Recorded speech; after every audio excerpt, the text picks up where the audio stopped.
Quand j'avais 18 ans, je venais de sortir d'une relation importante et je voulais voir d'autres personnes. Je me suis donc inscrite sur cette application de rencontre dont je ne citerai pas le nom. Je n'avais jamais parlé à mes parents de ma précédente relation, ni des garçons à qui je parlais en ligne. Ils ne savent donc rien de cette histoire, mais je vais bien devoir leur raconter un jour.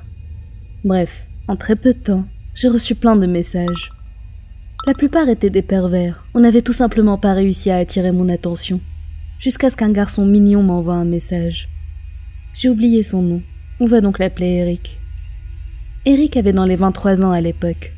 Quand il m'a écrit, il m'a dit à quel point j'étais attirante et m'a inondée d'affection et de messages romantiques.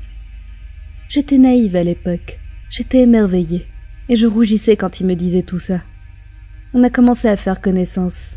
Il vivait au Canada et j'étais une Polonaise vivant aux États-Unis. Nous avions quelques hobbies en commun et nous étions tous les deux étudiants.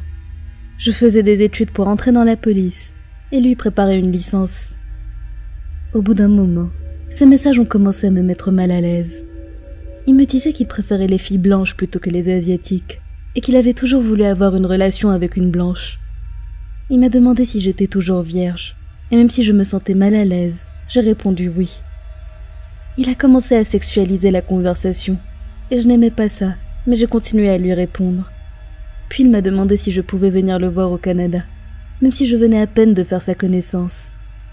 Vivant dans une famille polonaise très stricte, je lui ai dit que je ne pourrais pas.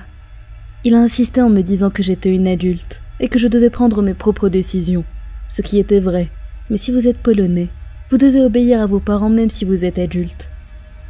Évidemment, je lui ai dit que j'habitais aux États-Unis, mais je ne lui ai pas précisé où.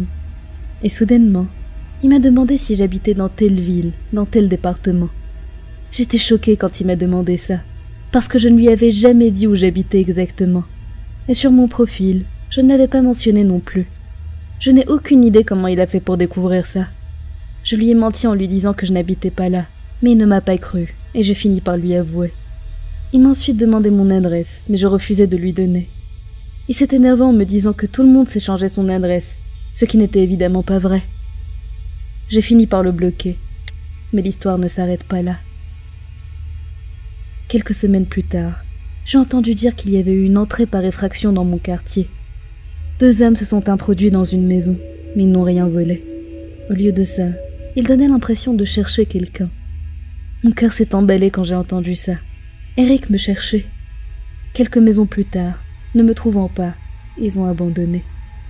Je suis restée sur le qui-vive pendant plusieurs jours, mais ça ne s'est pas reproduit.